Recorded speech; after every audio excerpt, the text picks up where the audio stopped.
안녕하십니까. 공인중개사 한남수TV입니다. 이 강의는 상가건물 임대차보호법 제14강입니다. 보통 임대차보호법은 임차인에게 유리하게 규정이 되어 있어서 편면적 강행 규정이라고 하지요. 또 어떤 전문가들은 임대차보호법을 임차인 보호법 이렇게도 얘기하는 사람들도 있습니다. 그러나 아무리 좋은 규정이 있어도 임차인이 그것을 모르고 이용하지 못하면 아무런 쓸모가 없을 것입니다. 본 강의는 임대차 계약 시와 또 임대차 기간 중 그리고 임대차가 끝났을 때 임차인이 꼭 알아야 할 중요한 사항들을 모아서 정리를 했습니다. 끝까지 시청하시면 임차인들께서 아주 좋은 정보를 얻는데 많은 도움이 될 것으로 확신합니다. 끝까지 시청하시고 구독과 좋아요 버튼 꼭꼭 부탁드리겠습니다.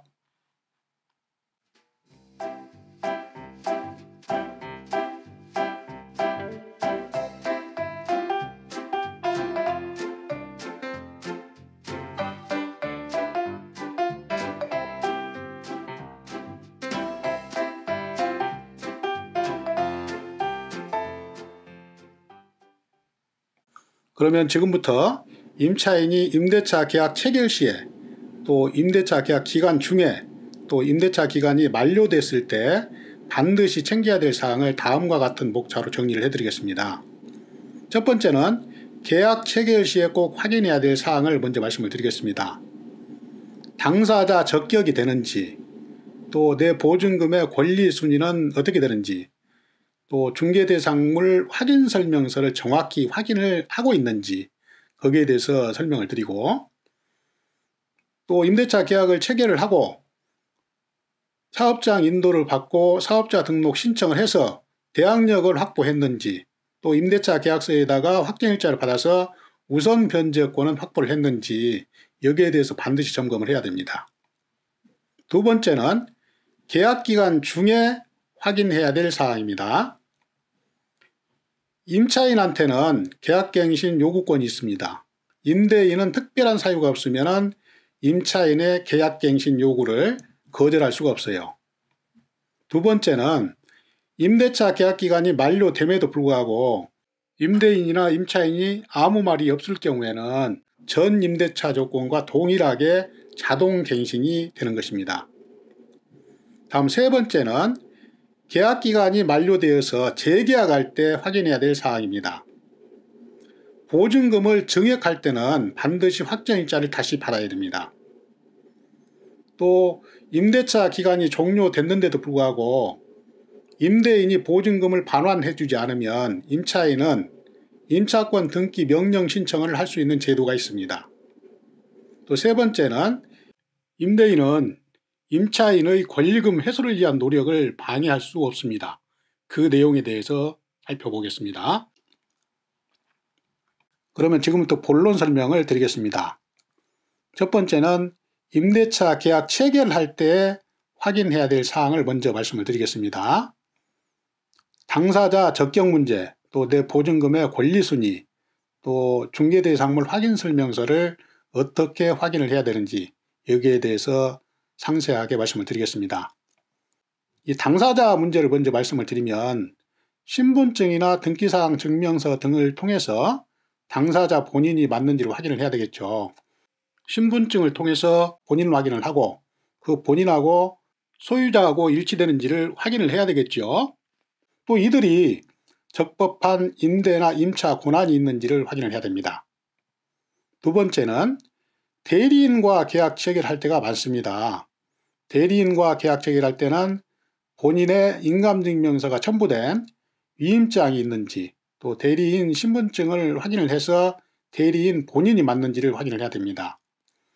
이렇게 대리인이 위임장을 가지고 왔다고 해서 대리인과 계약 체결을 하는 것으로 만족하면 안 돼요.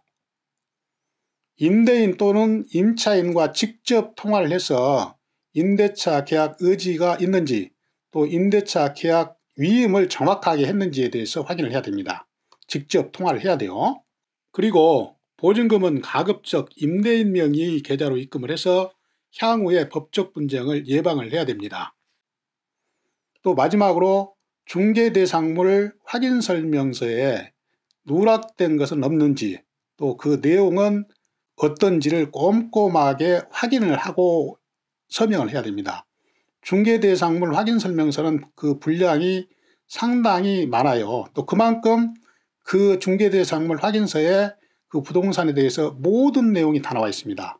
그래서 그거를 꼼꼼하게 확인을 하고, 또 확실하지 않다고 생각되는 게 있으면 실질적으로 현장을 방문해서 다시 한번 확인을 하는 그런 습관을 들여야 된다는 얘기예요.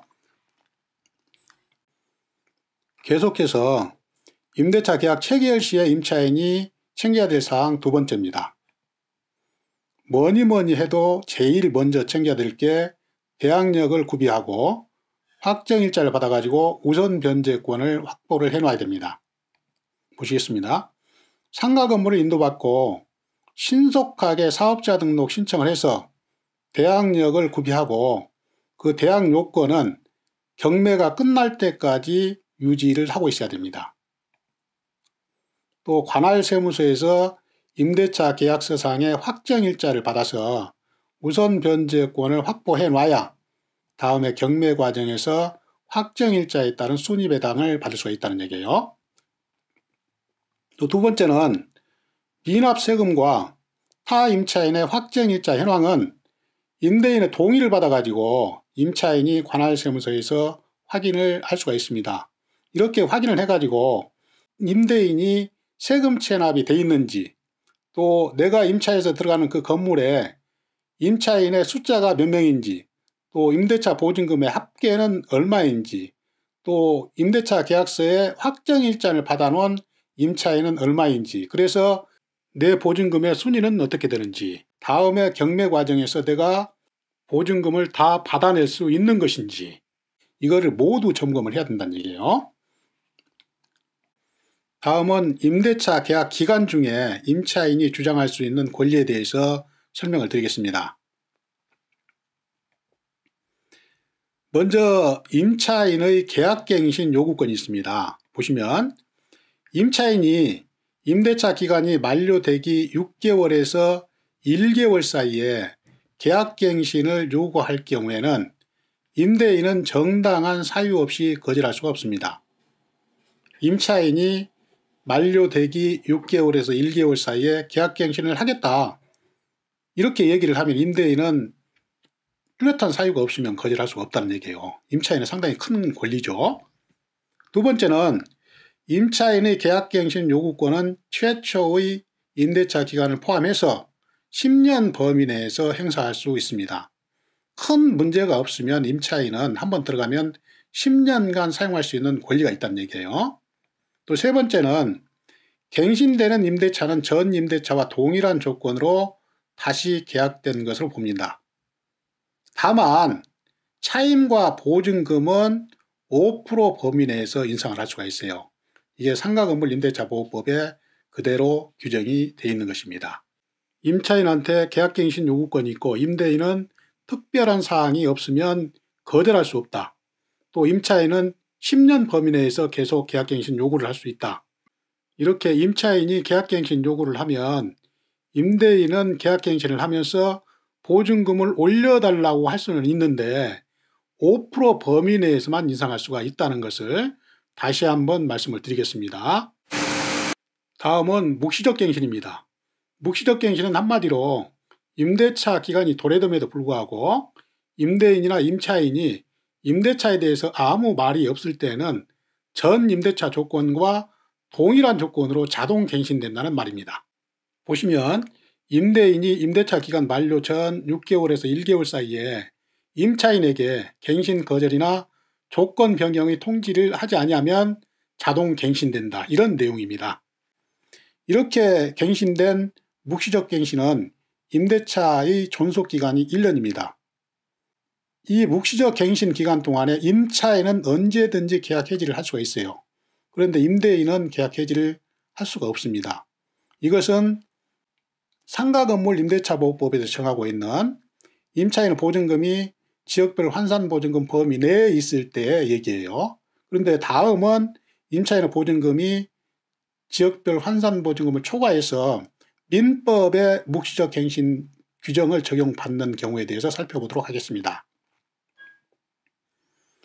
민법에 적용을 받는 경우는 보증금이 지역별 환산보증금을 초과하는 경우죠. 이럴 경우에 묵시적 갱신의 개념은 임대차 기간 만료 후에 임차인이 목적물을 계속 사용 수익하고 있고 임대인이 상당 기간 동안 이의를 제기하지 않으면 자동 갱신되는 것을 민법의 적용을 받는 묵시적 갱신이라고 합니다. 두 가지로 구분이 된다고 그랬죠.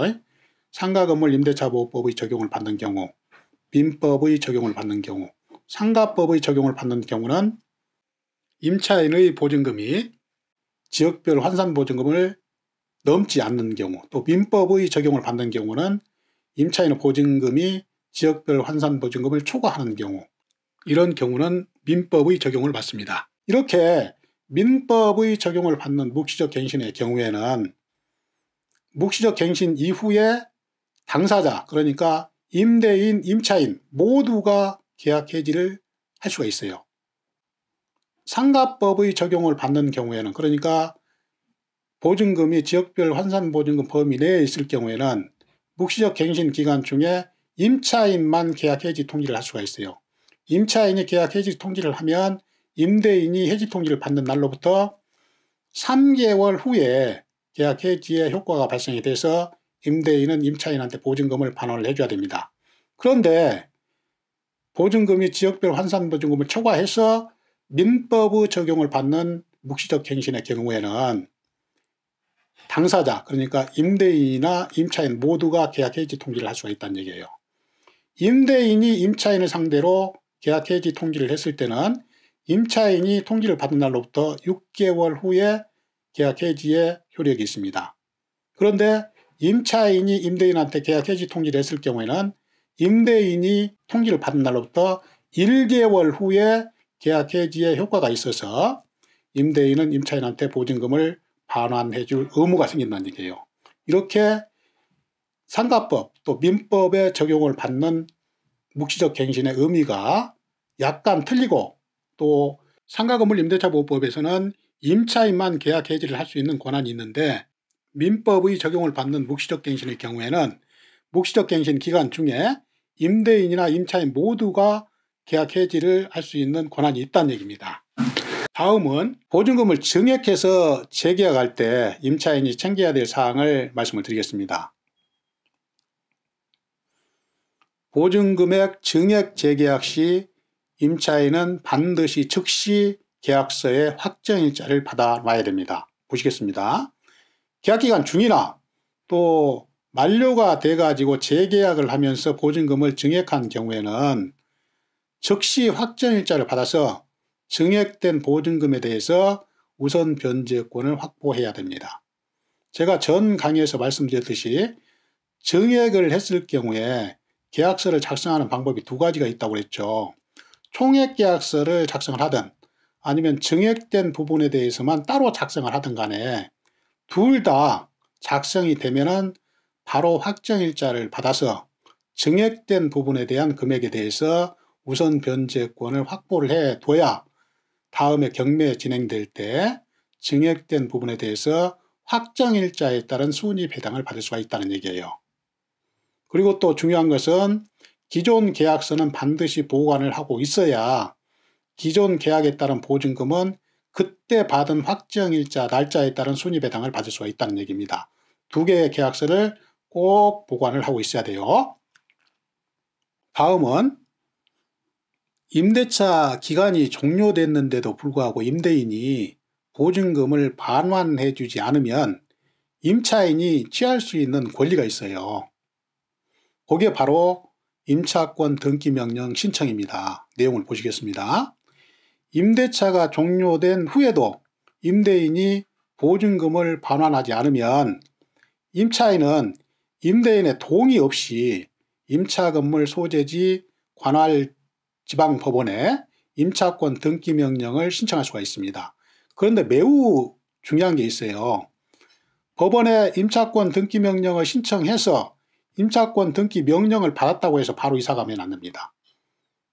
반드시 임차권 등기 명령이 부동산 등기부에 등재된 것을 확인하고 이사를 가야 돼요.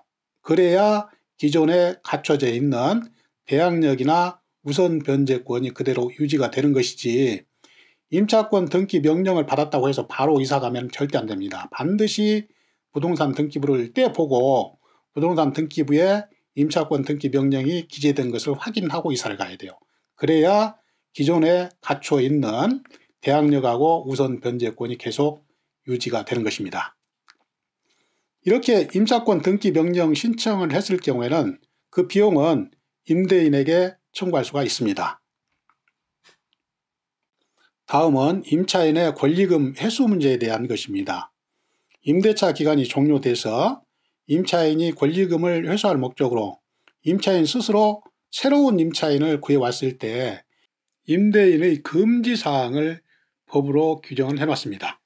그 내용에 대해서 말씀을 드리겠습니다.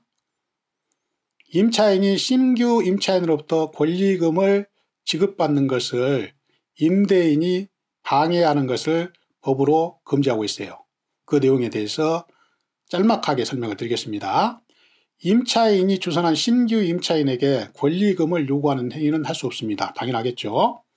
또 임차인이 주선한 신규 임차인으로 하여금 임차인에게 권리금을 주지 못하게 하는 행위, 임차인이 권리금을 지급받을 목적으로 신규 임차인을 구해왔는데 신규 임차인한테 지금 현재 임차인한테 권리금을 주지 마라, 이런 행위는 해서는 안 되겠죠. 또 임차인이 주선한 신규 임차인에게 주변 상가의 차임이나 보증금보다 훨씬 고액을 요구해서 임대차 계약을 체결하지 않는 경우 안 됩니다.